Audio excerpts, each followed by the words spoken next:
pertama-tama kita mau ucapin terima kasih banyak gitu buat AHA sebagai narasumber kita sekarang udah tersedia gitu buat isi tugas kita. Di sini maksud kita itu wawancaranya mengenai tentang pemasaran. Ada beberapa poin yang akan kami tanyakan. Mungkin itu aja ya. Kita nama saya perkenalan dulu ya. Ini saya Aisyah. Saya Sela. Kita ini dari Universitas Teknologi Digital di semester 3 ya, semester 3 tentang manajemen. Tapi yang kita ambil sekarang tuh tentang pemasaran. Nah, yang pertama kita mau minta penjelasan dulu tentang profil perusahaan desa ini dulu. Jadi kalau ada yang belum tahu, ini perusahaan lokal brand sepatu berasal dari Bandung, berdirinya dari tahun 2012, kurang lebih 2011-2012an, dan sampai sekarang kita masih berkecimpung di industri ini. Alhamdulillah masih berkembang gitu. Dari untuk produksinya dari sepatu kulit cowok sampai ke sneakers, sampai ke sekarang mencoba nama ke sandal. Itu aja mungkin ya, kita lokal brand sepatu yang mulai dari 2011 asal dari Bandung. Untuk nama perusahaan ini namanya Nokha, NOKHA, Nokha International Group. visi misinya apa nih? Kalau ngediriin usaha ini visi misinya? Kalau dibilang visi misi dari Nokha sendiri pengennya ngembangin usaha lokal brand di Indonesia untuk bisa setara sama brand-brand yang ada di luar gitu. Karena kan masih ada gitu ya orang yang menganggap kayak lokal brand gitu ya, dan sekarang sebenarnya udah mulai kayak lokal brand juga nggak kalah sama brand luar, bahkan secara kualitas pun bisa diadu gitu. Karena sudah sering mungkin ada beberapa report dari beberapa orang kayak ternyata harga mahal nggak menjamin kualitas, gitu-gitulah maksudnya ada gitu. Itu sih visi misi kita, kayak pengennya menyamaratakan atau bahkan lebih si posisi lokal brand untuk sama brand-brand luar. Sama kalau boleh nambahin, owner kita sebenarnya perempuan. Owner kita perempuan, dia juga pengen mengangkat derajat perempuan itu bisa loh gitu. Perempuan tuh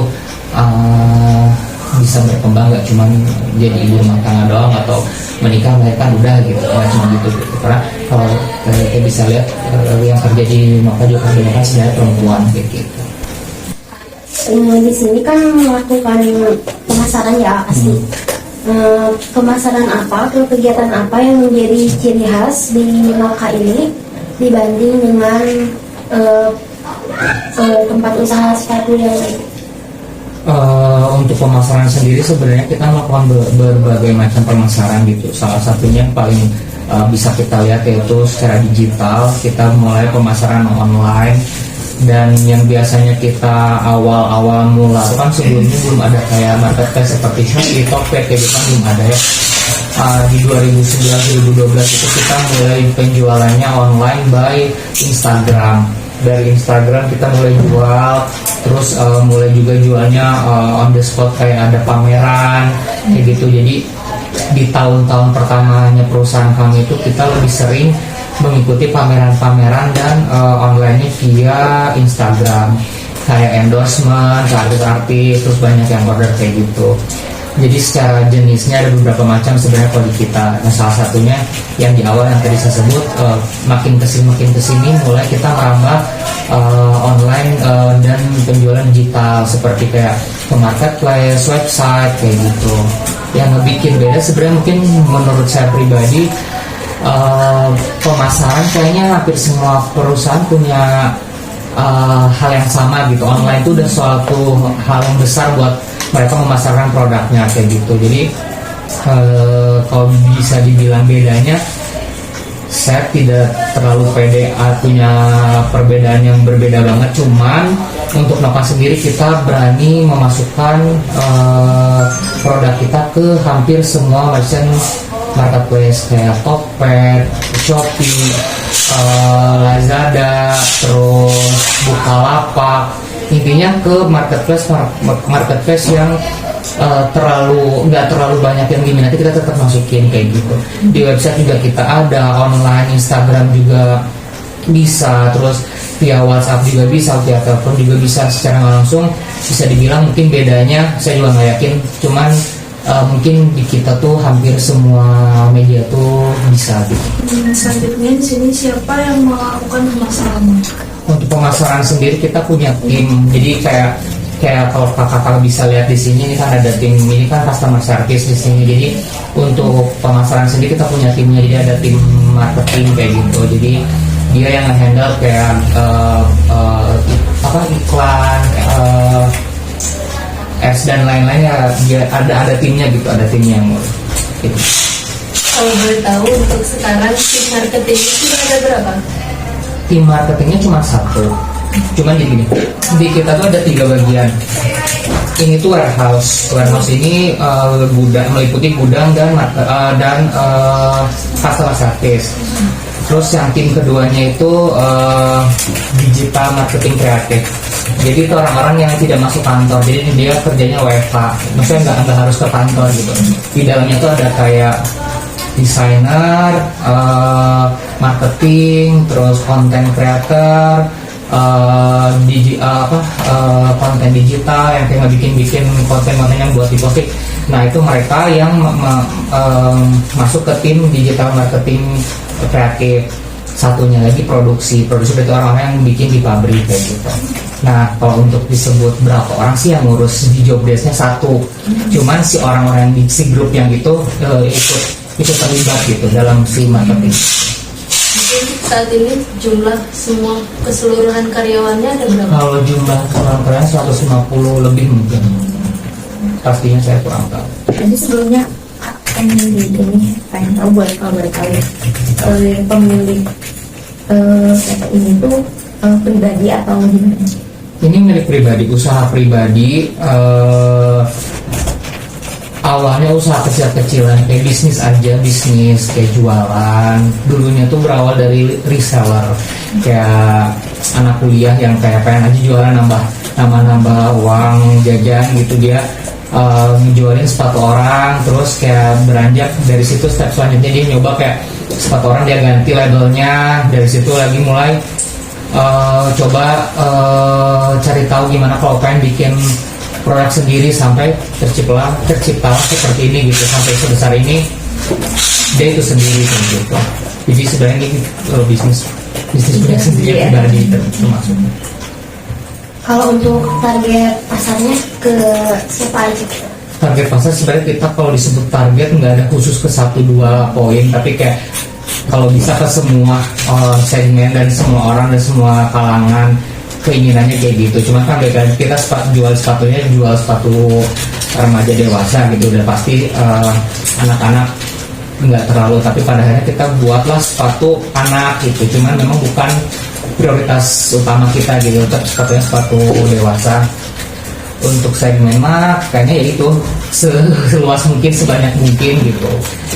Terutama di seluruh dari Indonesia, kita mencoba buat mencakup ke seluruh Indonesia sampai pelosok-pelosok. Dan target selanjutnya luar Indonesia gitu, luar negeri.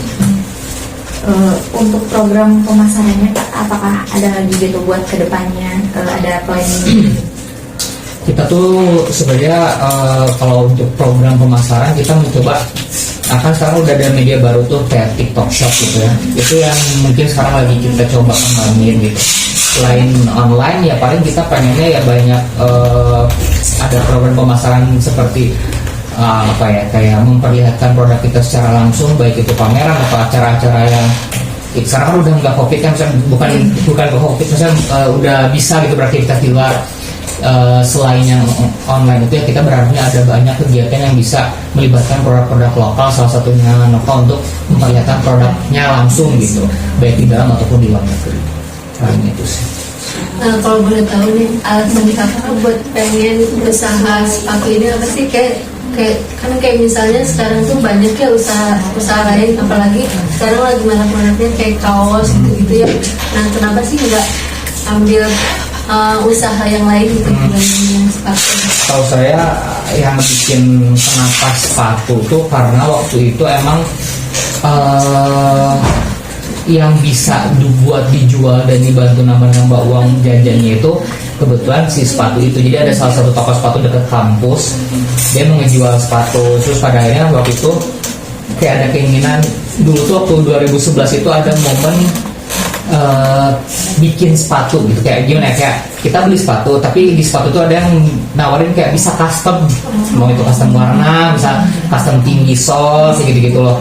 Nah pada akhirnya dia mencoba kayak menawarkan ke teman-temannya yang nggak tahu toko itu buat kayak, kamu kalau ada referensi sepatu apa kirim aja fotonya, ntar dibikinin.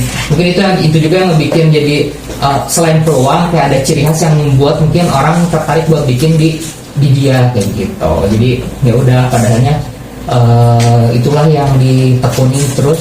Secara kan di lokasi ini kan Kopo Katapang dekat ke Cibaduyut sentra sepatu gitu. Maksudnya kalau orang mau nyari apa-apa tentang sepatu di sana lumayan banyak lah, gampang gitu. Nah makin terdukung lah untuk bisa gitu. Jadi ya pilihannya sepatu. Sejauh ini apa aja sih hambatan yang Hambatan kalau saya kurang tahu juga sih yang benar-benar hambatan terbesar apa. Cuma sejauh ini hambatan yang benar-benar sering itu ya kita harus menghadapi customer yang punya mood yang kadang tidak sesuai ekspektasi gitu. Kadang kan balik lagi setiap orang punya watak berbeda-beda gitu. Kita selalu mengusahakan untuk selalu ngasih servis yang baik, tapi kan balik lagi kan udah sebaik apapun kalau customernya muji itu yang bikin agak repot. Itu sih sebenarnya yang ibaratnya dari awal sampai akhir itu konstan ada aja gitu. Itu yang bisa dibilang menghadapi customer, berbagai macam tipe customer gitu, yang kadang udah sebaik apapun masih aja bahkan sampai dia maki-maki ngeluarin kata-kata kasar tuh ada aja gitu. Ya kalau dibilang fatal, kalau misalnya kita salah kita pasti bilang maaf gitu, dan selalu ibaratnya ganti rugi lah gitu. Tapi sefatal-fatal kita nggak pernah sampai, ya kalau menurut saya pribadi gitu, kayak nggak pernah deh ngebikin salah sampai fatal sampai harus udah bisa mengeluarkan kata-kata kasar gitu. Tapi ada aja. Selain dari itu mungkin kayak ketersediaan bahan yang kadang di saat kita minta bahannya itu lama gitu, lama datangnya. Itu sih kayak itu juga lumayan menghambat. Jadi di saat permintaan banyak si bahan baku kurang, itu juga yang pada akhirnya kita harus bilang ke customer kalau si artikel sepatu itu PO atau misalkan sold gitu. Itu sih kendala-kendala yang mungkin bisa saya bilang sejauh ini yang sering terjadi. Untuk target pemasarannya Kak, misalnya per bulan tuh ada targetannya? Nggak ada sih, kayak nggak harus kayak sebulan segini, nggak. Setahu saya nggak ada kayak pokoknya sebulan harus kejual 500, enggak. Cuman harapan emang selalu terus kalau bisa penjualan naik terus gitu. Terus apakah pernah ada gitu ya stok barang tuh di menumpuk tapi belum terjualannya tuh lama? Pernah tahun kemarin kita sempat ngalamin stok banyak, permintaan menurun, dan pernah juga stok sedikit, permintaan banyak gitu.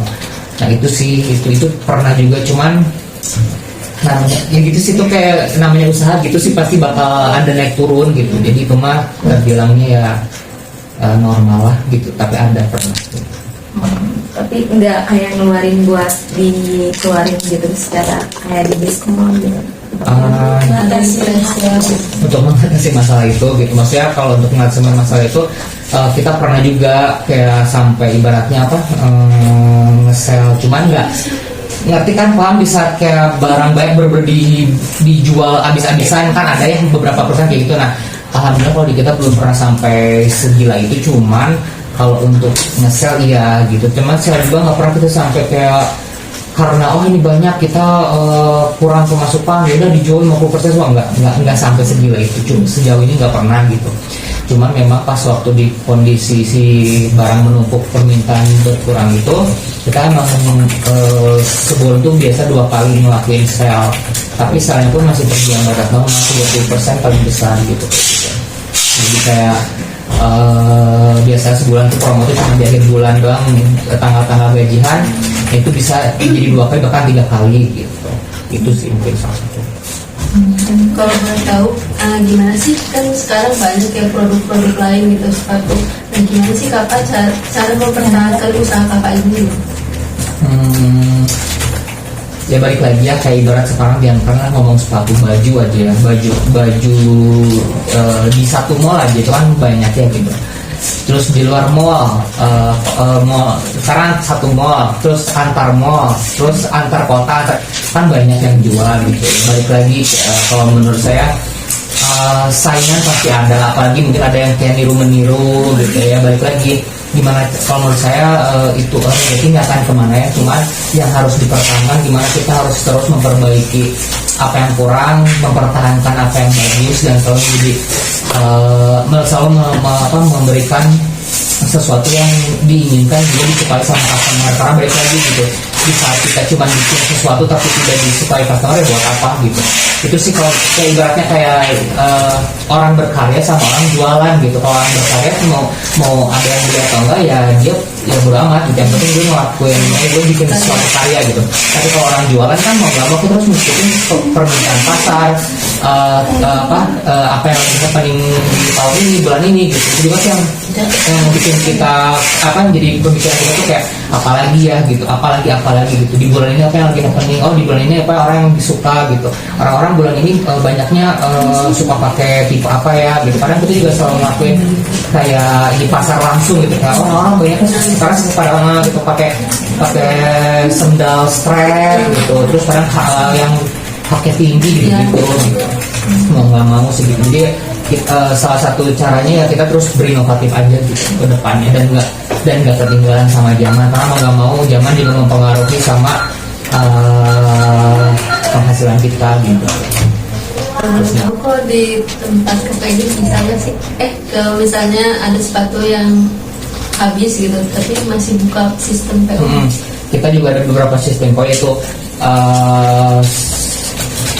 mungkin jenis kenapa PO mungkin ya kayak kita tuh, kalau di kita kenapa sampai PO tuh kalau enggak bahannya lagi nunggu gitu ya habis, atau enggak emang si stok lagi nggak ada gitu. Dan kalau misalkan penjualannya udah kurang banget, kan 1 bulan nggak ada banget nih keluar si artikelnya, kita discontinue, udah nggak diproduksi lagi. Dan kalau misalkan tiba-tiba bulan depan ada yang mau order 1, ya kita nggak akan kayak kita boleh PO, nggak akan, karena hasil risetnya udah 2-3 bulan itu si sepatunya tidak keluar, berarti kayak peminatnya udah dikit nih, dan kita harus replace sama produk yang baru kayak gitu. Nah salah satu yang sering PO mah yaitu kalau bahan bakunya lagi PO belum nyampe gitu, kan ada beberapa bahan baku di kita kan dari luar gitu kayak gitu, jadi prosesnya agak lama kayak gitu. Kalau untuk pemasaran sendiri ya Kak, kalau buat ini ada kerja sama buat dimasukin ke toko gitu? Kita ada buka di Metro, kalau ada yang tahu Metro kalau di Bandung apa ya, di Bandung ada Matahari gitu ya, Matahari itu kan departemen store yang bisa ngegabungin beberapa merek kan. Kalau kita masuknya ke Metro di Jakarta, di Gandaria City Mall itu ada, sebelumnya di Jogja terus Surabaya gitu lupa, ada juga tapi udah close. Udah kalau di Bandung cuma ini doang warehouse. Kita nggak buka toko karena kalau bisa kalau ya just for information aja kayak sekarang kan orang banyak yang beli itu online gitu. Sekarang kalau buka toko ibarat di Bandung gitu ya, di Trunojoyo atau di daerah Riau kan ratusan juta per tahun, bisa sampai MM-an. Kayak penghasilan sekian dipotong segitu gitu, dibuat apa? Ini mah konsep Noka aja gitu, saya kayak kita lebih prefer jualan online aja gitu, tanpa harus bayar sewa tempat. Penghasilan kita bahkan setara sama orang yang buka tempat gitu, bahkan lebih gitu. Harapannya buat kedepannya di Noka Warehouse ini apa yang dari bidang produksi, pemasaran ataupun ya dari bagian ini. Ya kalau dari harapan Nova sendiri masih dari pihak dari tim produksi ya selalu bisa lancar dalam jalan produksi, karena kan dari produksi aja tuh pasti ada kendala-kendala tersebut gitu, kayak kendala susah inilah susah itulah gitu. Terus dari tim pemasaran juga itu ya, kalau dari tim Nova sendiri mah kita selalu berharap nggak ada kendala sih gitu, kayak setiap pekerjaan yang kita lakukan lancar semuanya, terutama untuk dari Nova sendiri kita ngarepnya sepatu-sepatu yang kita keluarin selalu sesuai sama harapan konsumen gitu, dari segi kualitas dan juga dari segi model yang mungkin tiap bulan dan tiap tahunnya ada aja gitu perubahan yang dimau atau yang lagi tren kayak gitu sih intinya ya, dan berharapnya selalu terus banyak peminatnya dan secara keuntungan juga terus meningkat gitu. Mungkin itu aja yang kita tanyakan atas kekurangan, dan mungkin ini ada dadakan ya, tapi terima kasih banyak kita atas Ya, ketersediaannya. sama-sama, makasih juga. Semoga ya usahanya semakin lancar. Amin, amin. Terima kasih banyak pokoknya. Ya.